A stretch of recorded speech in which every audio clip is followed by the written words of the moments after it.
Chief Minister Kuki Jogi lamda changlakpa yaroi KLAL May 15 Chief Minister Yumdam Khemsana Kuki Jogi lamda changlaknaba tharang toriba si khudakta lekpadabani haina Kuki Liberation Army led Kholdun KLAL gi Information and Publicity Department na thadurakpa cherol amana phongdurakli cherol asina hai khomja lising ani kulumdoi gi May 3 da thokiba thaudok adugi matung tarakpada maitei amasung Kuki Jo Furuki miyoi tukhai na leinarakli Chief Minister na buffer zo lanthok laga Kuki Jogi lamda changlakpa haibasi mamangda yanakiba wafam ikai khumnadabagi tawong oina lawgani buffer jo lalaga changlakpa tarabadi Kuki Jo Furuki miyoi singda kaihobani haina lawfam thoi Chief Minister gi khoksada si Kuki Jo pumnamakna angamba thakta thingnaba honaminagadabani karigumba mahakna wafam masi thoksada duna Kuki Jogi lamda changlakpa tholakpa Kuki Jogi lamda changlakpada tholakpa thokaningdaba thaudok pumnamaki tax center amasung Manipur lengakna lawgadabani political gi waroshin ama puraktriba fawbadi maitai amata Kuki Jogi lamda changlakpa yaroi hairi Ambusta thadau rapid search ki lusingba Ahum Sire marina sokle konsa khulgi khunja koinga mathoi Kuki singna kidnap tokre senapati maikaida Kuki mayam ama Naga singna Phajinkhre Churasanpur dagi kangpokpi phawba chatpagi lambida ngarang ayuk pung 10 rom tarakpada sakhangdaba khulai paiba singna attack charakpada thadau rapid association gi miyoi Ahum Sire atopa marina phibam thina sokle lekidaba thadau rapid search association gi lusingba Ahum madudi Reverend V Sidlow Reverend Taigolen ama Pastor Paogoleni Kuki NP Manipur na phongdorakpagi matung inna handakta Reverend Sidlow na maru oiba thodang lawguna Nagaland Joint Christian Forum ga Kohima ga unaduna Kuki Jo amasung tangkul furuk ki marakta lairiba thajanadaba sing kokhanaba thorang kya lokhalami church ki lusingba sing adu Churachandpur da thadau rapid association gi conference ama yauraba da kangpokpi da halakpagi lambida makoina tonguna lakpa gari anida lumlaga mathong maram khangdana nongmai pangkapta kapsinduna attack torakhibani hairi thaudok adu thokraba matungda luhongba chakhiba konsa khulgi khunja nupi nupa yauna miyoi kunga mathoi Kuki khulai paiba singa lambidagi kidnap tawraga pukre makhoigi mari makhong hojik phawba khangba ngamdre maraga sida senapati district phaguna lakpa Kuki micham kullom amasu Naga kangbu amana senapati da fajilaga thamkre khujin khuna thokta sauribani haiduna ama ani hatpagi pau hek tabada nakalani maki mi hatpagi pau tarakadra haibagi mi paiba lei Manipur da lenganga deputy chief minister ani gi khutangda phajinduna lairiba sing thadok hanba yamna honabagi pau tai Kuki singna Tiger German Road haina maming thonjanba mafam maduda ambush toroktuna church ki lusingba Ahum harkibagi pau hek tabaga thadok community na kangpokpi district sinba thungna khudaktagi total shutdown lautokre maduda maram oiraga lambi asida chathokhasin tawriba singda yamna sathina khudongchadaba mayok ngarang ambush adu kanana chatharakibano haiba claim torakpa amata leitri police na thaudok adugi marumda kana leibage haiba karimata phongdoktri adu moinama Kuki gi lusingba sing ama sumya amadi attack adugi maramda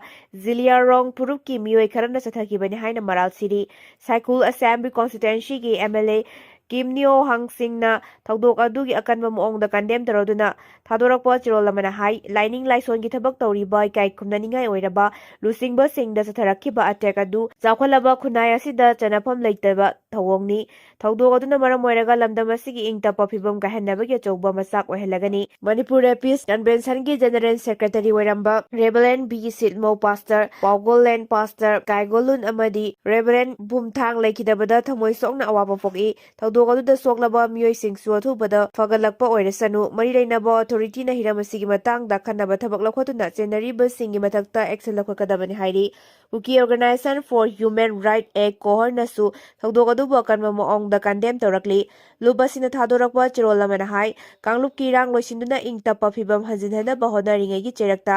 lining laison gi thabak tawba church ki lusingba singda attack chatharakpagi thawong adu chawkhalaba khunai amada chatnaba thawong nate amaromda Ziliarong United Front na thadorakpa chirol amana hai kangpokpi district ki manung chanba Scotland amasung Kotjim gi lonaba mafam amada Kuki micham sing tongba gari anida attack chatharakibagi pau tabada thamoi sokna awaba poi mara leijadraba miyoi kya hatkibaga loinana atopa kharana aso apan hangankibagi thaudok adu JUF ka karigumba hiram amata da mari leinade hairi United Naga Council UNC nasu thaudok adu akanma moongda condemn torokpaga loinana thaudok adugi matung tarakpada Leiron Wi-Fi Kuki Village ki miyoi singna Konsakun Village ki naga micham kun rom phajinkhibani thawong adu yaringda phajinkhibagi thawong adu yaringda phongdorakle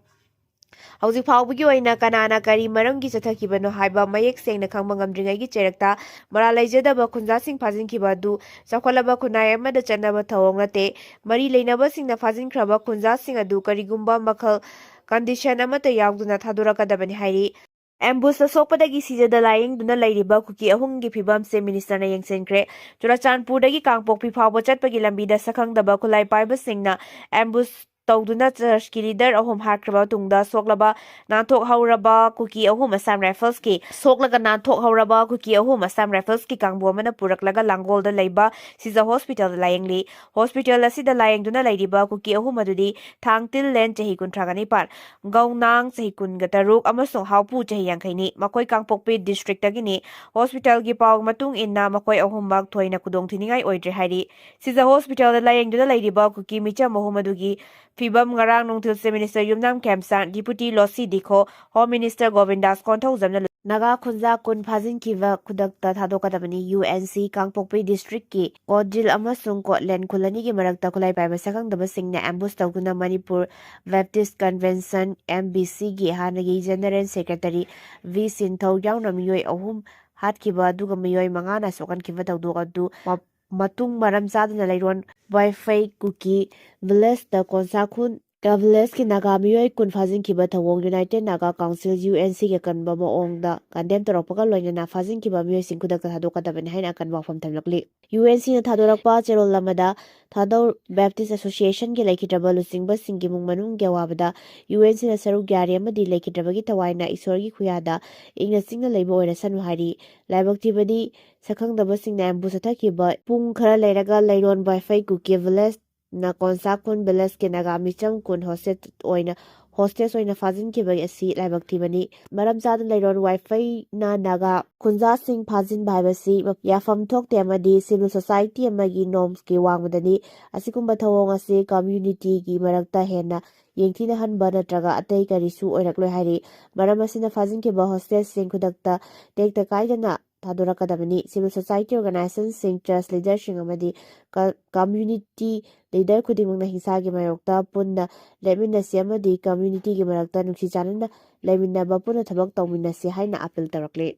ꯀꯥꯡꯄꯣꯛꯄꯤꯗ ꯃꯤꯆꯝ ꯍꯥꯠꯈꯤꯕꯒꯤ ꯊꯧꯑꯣꯡ CMꯅ condemn ꯇꯧꯔꯛꯂꯤ꯫ ꯀꯥꯡꯄꯣꯛꯄꯤ ꯗꯤꯁꯇ꯭ꯔꯤꯛꯀꯤ ꯀꯣꯠꯂꯦꯟ ꯑꯃꯁꯨꯡ ꯀꯣꯠꯖꯤꯞꯒꯤ ꯂꯣꯟꯅꯕ ꯃꯐꯝ ꯑꯃꯗ ꯉꯔꯥꯡ ꯑꯌꯨꯛ ꯈꯨꯠꯂꯥꯏ ꯄꯥꯏꯕꯁꯤꯡꯅ ꯑꯦꯇꯦꯛ ꯆꯠꯊꯗꯨꯅ ꯃꯤꯆꯝ 3 ꯍꯥꯠꯂꯒ 4ꯅ ꯁꯣꯛꯍꯟꯈꯤꯕꯒꯤ ꯊꯧꯗꯣꯛ ꯑꯗꯨꯕꯨ ꯌꯨꯝꯅꯥꯝ ꯈꯦꯝꯆꯥꯟꯅ ꯑꯀꯟꯕ ꯃꯑꯣꯡꯗ ꯀꯟꯗꯦꯝ ꯇꯧꯔꯛꯂꯤ꯫ ꯆꯤꯐ ꯃꯤꯅꯤꯁꯇꯔꯅ ꯊꯥꯗꯣꯔꯛꯄ ꯆꯦꯔꯣꯜ ꯑꯃꯅ ꯍꯥꯏ ꯊꯧꯗꯣꯛ ꯑꯗꯨꯗ ꯑꯁꯣꯛ ꯑꯄꯟ ꯅꯪꯂꯕ ꯃꯤꯑꯣꯏ 4ꯒꯤ ꯃꯅꯨꯡꯗ 3ꯗꯤ ꯁꯤꯖ ꯍꯣꯁꯄꯤꯇꯥꯜ ꯑꯦꯟꯗ ꯔꯤꯁꯔꯆ ꯏꯟꯁꯇꯤꯇ꯭ꯌꯨꯠꯇ ꯄꯨꯈꯠꯇꯨꯅ ꯂꯥꯏꯀꯠꯅꯔꯤ꯫ Deputy chief Losii Dikho, home minister Gobindas Konthoujam, MLAꯁꯤꯡ ꯑꯃꯗꯤ ꯑꯇꯩ ꯑꯣꯐꯤꯁꯤꯌꯦꯜꯁꯤꯡꯒ ꯂꯣꯏꯅꯅ ꯁꯤꯖ ꯍꯣꯁꯄꯤꯇꯥꯜꯗ ꯆꯠꯇꯨꯅ ꯑꯁꯣꯛꯄꯁꯤꯡꯒꯤ ꯐꯤꯚꯝ ꯌꯦꯡꯁꯤꯜꯂꯨꯔꯦ꯫ ꯑꯁꯣꯛꯄꯁꯤꯡ ꯂꯥꯌꯦꯡꯕꯗ ꯆꯪꯕ ꯁꯦꯟꯐꯝ ꯄꯨꯝꯅꯃꯛ ꯁꯦꯠ ꯂꯩꯉꯥꯛꯅ ꯄꯨꯊꯣꯛꯀꯅꯤ꯫ ꯈ꯭ꯋꯥꯏꯗꯒꯤ ꯑꯋꯥꯡꯕ ꯊꯥꯛꯀꯤ ꯑꯅꯥ ꯂꯥꯌꯦꯡꯒꯤ ꯈꯨꯗꯣꯡꯆꯥꯕ ꯐꯪꯍꯟꯅꯕ ꯃꯔꯤ ꯂꯩꯅꯕꯁꯤꯡꯗ ꯈꯪꯍꯟꯈ꯭ꯔꯦ꯫ ꯃꯔꯥꯜ ꯂꯩꯖꯗ꯭ꯔꯕ ꯃꯤꯆꯝ ꯃꯤꯌꯥꯝꯗ ꯑꯦꯇꯦꯛ ꯆꯠꯊꯗꯨꯅ ꯏꯪ-ꯇꯞꯄ ꯐꯤꯚꯝ ꯀꯥꯏꯍꯟꯅꯕ ꯍꯣꯠꯅꯔꯛꯂꯤꯕ ꯑꯁꯤ ꯋꯥꯈꯜ ꯌꯥꯎꯗꯕꯒꯤ ꯊꯧꯑꯣꯡꯅꯤ꯫ ꯁ꯭ꯇꯦꯠ ꯑꯁꯤꯒꯤ ꯃꯤꯌꯥꯝ ꯍꯨꯞꯅ ꯑꯁꯤꯒꯨꯝꯕ ꯇꯦꯔꯣꯔꯤꯖꯝꯒꯤ ꯑꯣꯏꯕ ꯊꯧꯑꯣꯡꯁꯤꯡꯒꯤ ꯃꯥꯌꯣꯛꯇ ꯂꯦꯞꯂꯤ꯫ ꯂꯥꯏꯕꯛ ꯊꯤꯕ ꯊꯧꯗꯣꯛ ꯑꯗꯨ ꯂꯩꯈꯤꯗ꯭ꯔꯕꯁꯤꯡꯒꯤ ꯃꯐꯝꯗ ꯑꯋꯥꯕ ꯐꯣꯡꯗꯣꯔꯛꯂꯤ꯫ ꯂꯥꯏꯕꯛ ꯊꯤꯕ ꯊꯧꯗꯣꯛ ꯑꯗꯨꯗ ꯂꯩꯈꯤꯗ꯭ꯔꯕꯁꯤꯡꯒꯤ ꯃꯐꯝꯗ ꯑꯋꯥꯕ ꯐꯣꯡꯗꯣꯔꯛꯂꯤ ꯍꯥꯏꯔꯤ꯫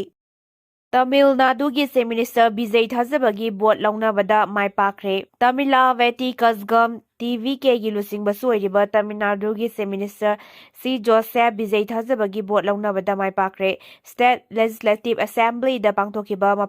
ꯄꯥꯡꯒꯜ ꯆꯥꯡꯌꯦꯡꯗ ꯕꯤꯖꯦꯅ ꯑꯄꯨꯟꯕ ꯚꯣꯠ 293ꯒꯤ ꯃꯅꯨꯡꯗ 194 ꯐꯪꯗꯨꯅ ꯃꯥꯏ ꯄꯥꯛꯈꯤꯕꯅꯤ꯫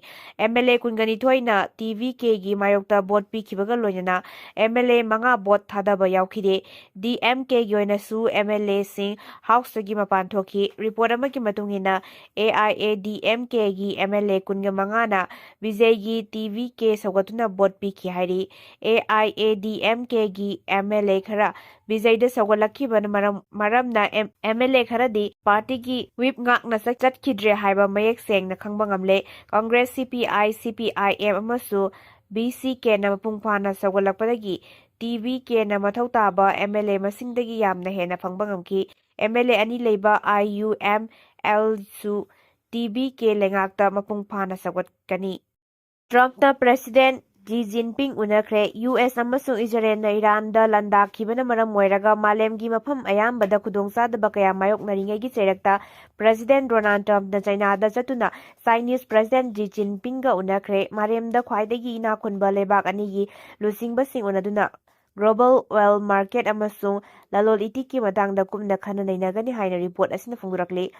ngarangdagi hauraga May 15 fawba numit humnigi oiba Trumpki Chinagi khongsat asi yamna maruoiba launari matam amada yengthinaramba lebak anigi lusingbasing unaduna hiram kayada afaba mari thamnabagi thawrang laukhaliba sina malemgi geopolitical situation da ahongba kaya laklaba yai thajanari kumja 2025 gi October thada South Korea gi Busan da pangtokpa Asia Pacific Economic Cooperation Summit taunaki badugi matung tarakpada Trump amasung Xi Jinping hakthengana unaduna wari sanaba handaki asina hamani Trump ki khongjar aduda Elon Musk, Tim Cook amadi Kelly Wood bagana singba US ki makok tongba sing yauri ZLF Self-Style Commander-in-Chief Churachandpurdagi fagat pangamkhre aina thingkraba lal haurup Jongam Liberation Front ZLF Indian Region ki Self-Style Commander-in-Chief Security Force na fagat pangamle hairi Manipur Police na phongdorokpagi matung inna Churachandpur District ke Geljangkul manake Jauman